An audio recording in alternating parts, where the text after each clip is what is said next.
आहे की नाही? ते पिक्चर मध्ये अजय देवगण मारतो ना, ते खोटं असतं, हे खरं नाही बे. हे ऍक्च्युली माझं ज्युरिस्डिक्शन नाही म्हणून मला काय हात लावता येत नाही. आम्ही असं नाही मारत. आम्ही मुंबईचे पोलीस आलंय रगेल, आम्ही असे मारतो ना, आम्ही असे मारतो ना. मला तर विशेष विशेष आनंद. मारायचं म्हटलं की लहानपणापासूनच. त्याला पटकन सांगून टाका काय ते सगळं, नाही तर काय विनाकारण आम्हाला पण मग यांच्याकडे द्यावं लागेल तुम्हाला. मग त्याला तुम्ही पटकन सांगून टाका काय काय आहे, नाहीतर काय विनाकारण तुमचा पुढचा नंबर. तुम्ही खोटं बोललात की मग हे तुडवणार. ऐक पण मी तुम्हाला सांगितलं ना पंतांबद्दल. परत तेच. असं थोडीच आहे, पूर्ण नाही सांगितलं ना तुम्ही. नाही सांगायचं.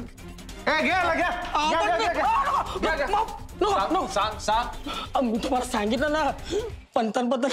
पंतांबद्दल तू सांगितलं, पण तुम्हाला हे नाही सांगितलं की तुला हे कुणी करायला सांगितलं. सांग. सांगितलं तुम्हाला मी पंतांबद्दल सांगितलं ना. सांग सांग सांग, हे सगळं तुला कुणी करायला सांगितलं. तू असं नाही ऐकणार ना, ठीक आहे ना? त्यांना इकडे आणतो. ओ या कॉन्स्टेबल इकडे या. तीन म्हटल्यावर, तीन म्हटल्यावर 1 2 3. फोन आला. हा, या सगळ्याचा करता करविता धनी मीच. नमस्कार.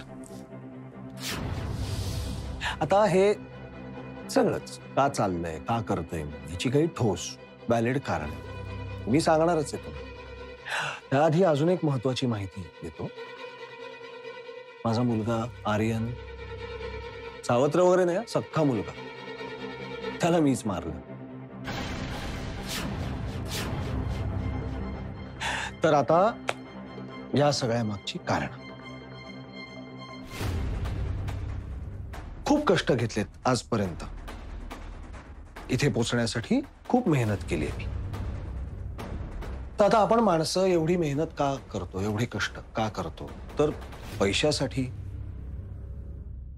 सुखसोयींसाठी, समृद्धीसाठी, बरोबर? तुम्ही सुद्धा फक्त फायदा ऍप डाउनलोड केलं, त्यावर गेम खेळला. कशासाठी? पैशासाठी. मी सुद्धा आयुष्यभर इतके कष्ट घेतले, इतकी मेहनत करून आर्यनला आणि त्याच्यासारख्या अनेकांना किड्यासारखं मारलं. कशासाठी? पैशासाठी. म्हणजे खरं तर सेम पिंच. Same pinch. आता फक्त फायद्यावर खेळत असताना तुम्ही जिंकत होतात, पण कमी पडलं ना ते. पैशाच्या बाबतीत माणसाला कितीही मिळालं ना तरी कमीच वाटतो. तुमचंही तेच झालं. अजून पैसा जिंकायचा आहे या नादात खेळत गेलात आणि हरायला लागलात. कर्जबाजारी झाला. पण ठीक आहे ना, त्यातूनही बाहेर पडायचा मार्ग होता की आम्हीच देत होतो ना मार्ग. छान गपगुमान व्हेनेझुएलाला गेला असतात आमच्या खर्चाने. हे थोडंफार काम तिथे केलं असतं.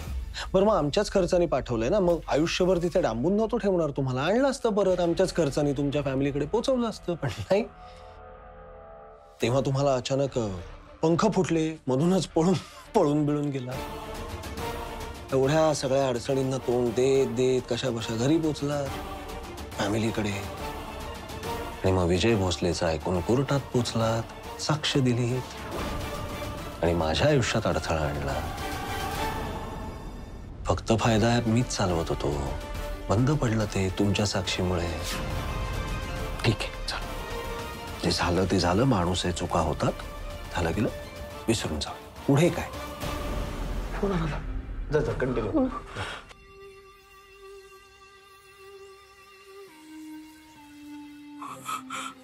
कोणाचा फोन आला होता? अहो, तुम्हाला सांगितलं तर मला तोडून माराल. मला तू नाही सांगितलं तर आम्ही तुला तोडून मारू रे. बघ आता, तो भेटेल तेव्हा भेटेल. आम्ही तर समोरच आहोत. विषय असा आहे ना, जर मी यांना सांगितलं ना तर मग हे कुणाला सांगणार पण नाही. ज्युरिस्डिक्शन वगैरे कट. मम्मी विक्रम हा सबनीस. विक्रम हा सबनीस. बाय द वे, मी असं ऐकलंय तुमच्या मुलीला परदेशात शिकायला जायचंय, खूप इच्छा आहे तिची. चांगलं आहे की, शिक्षणाचे फायदे असतातच, उत्तम आहे. पण तुमचा नवरा ती काय दीडदमडीची इस्टेट एजन्सी चालवत होता. आता त्यातून हा शिक्षणाचा एवढा सगळा खर्च वगैरे कसं भागणार? हं? त्यातून हा नवरा तुमचा जो आता इथे आहे बाहेर थांबलाय, पटकन त्याचा एखादा ऍक्सिडेंट झाला किंवा त्याला हार्ट अटॅक वगैरे आला, नॅचरल कॉज. ते असं काही झालं तर 20-22 लाखाचा खर्च कुठेच नाही हो. आणायचा कुठनं एवढा पैसा, नाही का? काय करता येईल? मी जे काही सांगतोय ते जर तुम्ही ऐकलत आणि तसंच्या तसं केलं तर 100% गॅरंटी तुमची मुलगी तिला जिथे शिकायचं असेल तिथे जाऊन तिला जे शिकायचं असेल, जितकी वर्ष शिकायचं असेल, सगळं करू शकतो. 100% गॅरंटी. खर्चाचा प्रॉब्लेम नाही. तुमच्या नवऱ्याला माझ्या एखाद्या कंपनीमध्ये उत्तम पगाराची नोकरी मिळेल, काही प्रॉब्लेम नाही. पुण्यामध्ये, नाशिकमध्ये, तुम्ही म्हणाल तिथे तुमचं एक छान असं सेकंड होम होईल. काय म्हणतात त्याला? पोस्ट रिटायरमेंट पॅराडाईस वगैरे. बरं, ते रिटायरमेंट नंतरचे खर्च वगैरे काही प्रॉब्लेम नाही. तुम्ही काही करायची गरज नाही, सगळं होईल. 100% गॅरंटी हे सगळं होणार. आणि तितकीच 100% गॅरंटी या गोष्टीची आहे की मी जे काही सांगतोय तर सांगणार आहे तसं जर तुम्ही नाही केलं तर ते कोणीतरी कोणाला तरी मारतानाचा व्हिडिओ, त्यात जे दिसले ते, छाटलेल्या मुंडक्यांनी भरलेली एक पिशवी, हे सगळं तुमच्या बाबतीत प्रत्यक्षात घडू शकतं. मी घडवून आणू शकतो. वेळ लागेल थोडा ऑफकोर्स, कारण सध्या पोलिसांचं लक्ष आहे ना तुमच्यावर, बॅकिंग आहे तुम्हाला पोलिसांचं. पण एक दिवस होईल हे नक्की.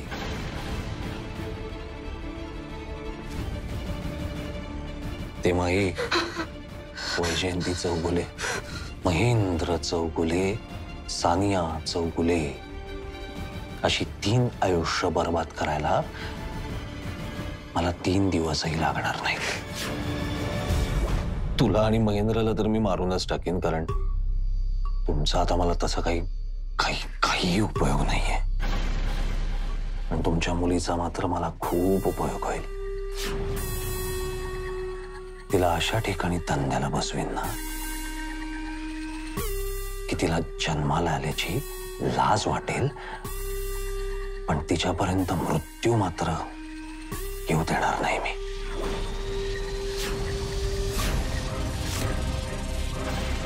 हवंय का असं व्हायला? नाही ना? मग आता जेव्हा चौकशीसाठी बोलवतील तेव्हा मी जे सांगितलं असेल ते आणि तेवढंच बोलायचं. ओके? Good girl. सर, मला एक गोष्ट कळत नाही. हा विक्रम हसबनीस सुहास साटमचा माणूस, हे पंत ते पण सुहास साटमसाठीच काम करतात. कदाचित सुहास साटम माहित नाही काय. या सगळ्या प्रश्नांची उत्तरे एकच माणूस देऊ शकतो, ज्याचं नाव आहे विक्रम हसबनीस. त्यामुळे लवकरात लवकर त्या माणसाला उचलायला हवं ना. हा विषय असा आहे की पंतला आपल्याला आधी सेफली मुंबईत घेऊन जावं लागणार, हॉस्पिटलमध्ये त्याच्यावर उपचार करावे लागणार. सगळ्यात महत्वाचं, या फक्त फायद्याशी या सगळ्याचा काय संबंध आहे, इथून एवढ्या मुळापासून आपल्याला सुरुवात करावी लागणार. कळलं काय? पण व्हेरी गुड जमदाडे, वेळेत आलीस तू. आता तरी लोक म्हणतील पोलीस वेळेत येतात. Thank you sir. पण मी एक माती खाल्ली. अगं आत्ता कौतुक केलं होतं ना ग तुझं, खाल्ली माती. मला अनुजा मॅडमला हे सगळं सांगावं लागलं सर.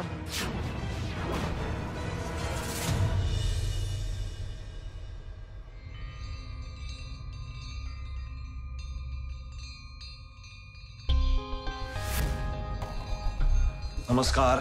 महेंद्रजी नमस्कार. माफ करा तुमचा खोळंबा झाला.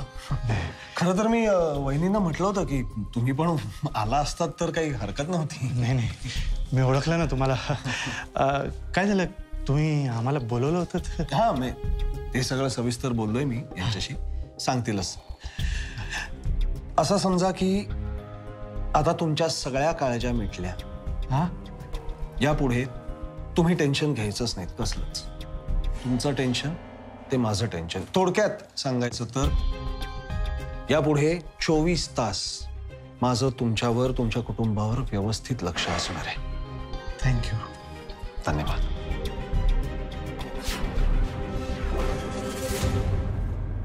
का? त्यांनी आपला फोन कॉल ऐकला होता. मी म्हटलं काही नाही, तर त्यांनी डायरेक्ट विचारलं कोण पंत, कसली ॲम्ब्युलन्स. मग मला सांगावं लागलं. काय म्हणाली अनुजा? काही नाही, त्यावरती त्या म्हणाला कार्डियक ॲम्ब्युलन्स मागवली म्हणजे सिरियस आहे, तू लवकर जा, माझी काही मदत लागली तर फोन कर. त्यांचं वागणं काही कळत नाही मला. सर, काही प्रॉब्लेम नाही ना होणार माझ्यामुळे? नाही होणार. बघू.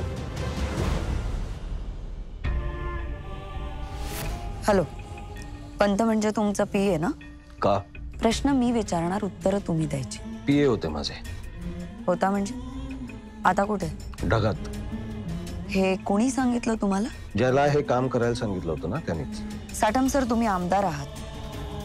तुम्हाला शहाणपणा शिकवण्याचा माझा अजिबात विचार नाहीये, पण माझ्या धंद्यात मी एक तत्व नेहमी पाळते. हाताखालच्या माणसांना नेमून दिलेलं काम ते चोख बजावतायत की नाही हे मी जातीने बघते, स्वतः क्रॉस चेक करते. गेटवे ऑफ इंडियावर भाषण करशील ना तेव्हा हे सगळं बोल. मला मुद्द्याचं काय ते सांग.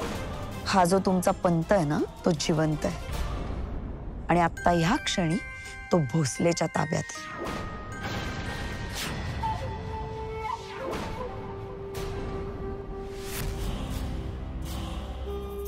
विक्रम दादा, विक्रम दादा, काय?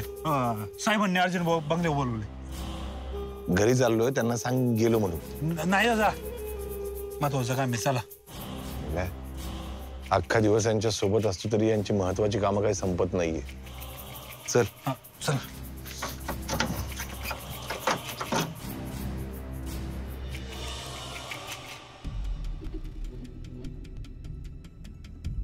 साहेब. बोलू ना साहेब? बस. नाही नको. अरे बस रे. नाही, इतकं घाई. हे बसव रे याला. असा विक्रम दादा, या बस तू. बस. लाजतो काय? नाही साहेब. साहेब, अर्जंटली बोलवलं, काही काम? नाही, काम असं नाही. एक गोष्ट लक्षात आली विक्रम माझ्या. काय साहेब? तर तू एवढी वर्ष माझ्या बरोबर माझ्यासाठी काम करतोयस, पण मी तुला कधी म्हणावा तसा रिस्पेक्ट नाही दिला. काय झालंय काय साहेब? नाही, झालं काही नाही रे, लक्षात आलं माझ्या. आणि आता इतकी वर्ष तू इथे बंगल्यावर येतोयस, रोज दिवसभर थांबतोयस, कधी रात्री उशिरापर्यंत थांबतोयस, आणि मी आपलं तुला कामं सांगतो, हे कर ते कर, ऑर्डर सोडतो, तू मुकाट्याने आपलं ते करतोस. तसं काही झालं तर मग त्यावरून परत मी आरडाओरडा करतो, तुला शिव्या घालतो. तेही तू असं हे मान खाली करून बिचारा निमूटपणे ऐकून घेतो. पण कधी इतक्या वर्षात मी आपुलकीने तुला हे नाही विचारलं की बाबा विक्रम तू कसा आहेस. साहेब, तुमचा आशीर्वाद माझ्यासोबत आहे, तुम्ही माझ्यासोबत, अजून काय पाहिजे?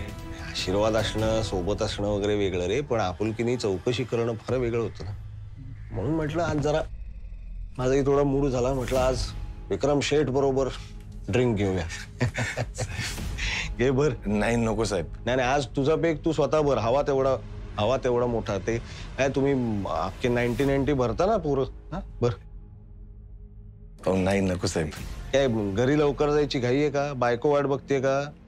तसं असेल तर मी आग्रह नाही करणार, नाही तर मग दुसरं काही कारण चालणार नाही माझ्याकडे. तसं काहीच नाहीये साहेब. मग बर. ओके साहेब. बरोबर.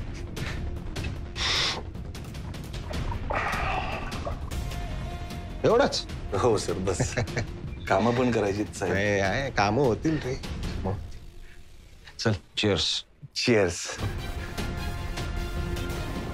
आणि हा, कामावरनं आठवलं, त्या वैजयंती चौगुलेशी बोललो बरं का. हा, जरा आपल्या पद्धतीने समजावलं तिला, ऐकलं. आता मी सांगितलंय ते आणि तसंच बोलेल चौकशीमध्ये. पण साहेब, तुम्ही रिस्क घ्यायला नको होती. तुम्ही डायरेक्ट तिच्या समोर गेलात. ठीक आहे, गरज होती. कधी कधी लोक वाघाच्या नावाला घाबरतात, कधी कधी वाघाच्या फोटोला घाबरतात, कधी डरकाळीला घाबरतात. कधी कधी वाघाला स्वतः समोर यावं लागतं झुडपातनं बाहेर पडून तसं. आणि कॅल्क्युलेटेड रिस्क होती, काय फार नाही. आणि याचे परिणाम दिसतील ना. रेफरीला प्रॉमिस केलं तसं एका आठवड्याच्या आत बघ फक्त फायदा ॲप व्यवस्थित सुरू होईल आपलं. आणि मग वाढत राहील ते वाढत जाईल असं. एक नंबर साहेब. हा मग एक नंबर म्हणजे त्या गोष्टीचं वाईट वाटतंय ना. काय साहेब? हे तुझ्या घशाला काही त्रास होतोय का रे? नाही.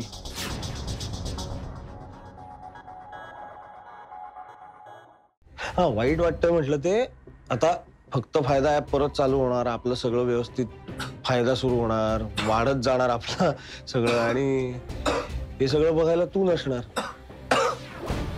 आता होतोय त्रास? हो साहेब.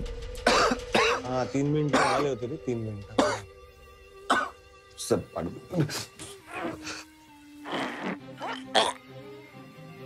ए बोकडा, पंतला जिवंत ठेवलं सारा ना. हा का रे? काय करायचं होतं? सॉरी. कशासाठी? पुढे मागे साटम साहेबांविरुद्ध वापरायला एक हुकमी पत्ता असावा हातात म्हणून. हा एवढंच डोकं चालणार तुमचं. एवढंच चालणार. इतकी वर्ष माझ्या बरोबर आहेस, माझी सगळी रूपं बघितलीस, तरी तुला हे सुचलं. ही अक्कल गाण गाण. बर बाकी सगळं सोड रे. निर्बुद्ध बैला, मी माझ्या सख्ख्या मुलाला मारले. तू कोण आहे रे? कोण आहे तू? चल बाय. चल बाय, मर पटकन चल.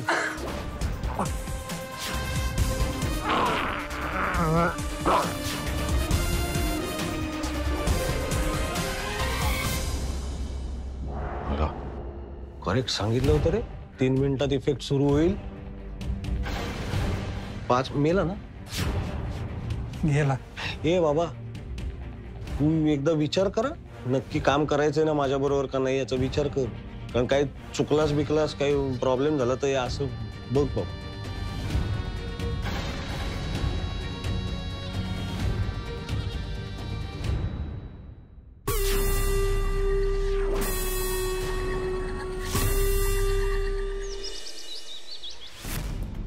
घ्या सर,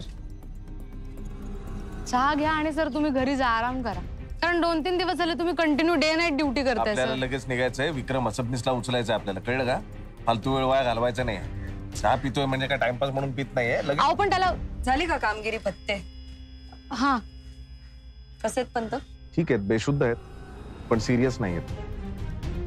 हे सगळं हे सांगण्याची तू तसदी सुद्धा घेत नाहीस विजय. सीमाच्या पण घशात हात घालून मला सगळी इन्फॉर्मेशन काढावी लागते.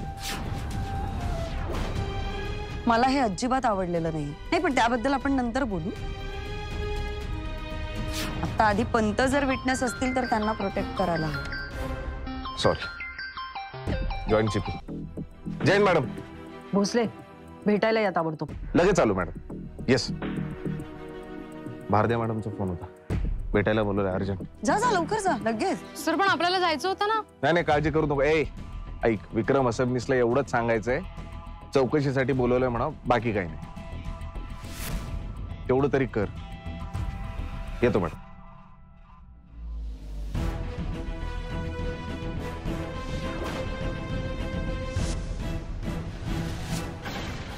आज वैजंती चौगुलेंची चौकशी आहे, तुम्हाला जावं लागेल. सॉरी मॅडम, पण एका दुसऱ्या केस संदर्भात मला जावं लागणार आहे. दुसरं तिसरं काहीही महत्वाचं नाहीये भोसले. त्या बाईनी सेफली जाऊन व्यवस्थित स्टेटमेंट देणं ही तुमची पहिली जबाबदारी. बदनामीच्या केसमधून तुम्ही सुटलायत, पण फक्त फायद्याच्या केससाठी तिचं स्टेटमेंट सगळ्यात महत्वाचं आहे. तुम्ही नीट ब्रीफ केलंय का तिला? नाही, खरं सांगायचं तर 2-3 दिवस झाले माझा तसा काही कॉन्टॅक्ट नाही आहे त्यांच्याशी. भोसले एकच सांगते तुम्हाला, when you have a witness you have to protect the witness. पण तसं माझं लक्ष आहे त्यांच्यावर. तसं म्हणजे? त्यांच्या मुलीच्या कॉन्टॅक्ट मध्ये मी, त्यामुळे गोष्टी मला कळतात. तेवढं पुरेसं नाहीये भोसले.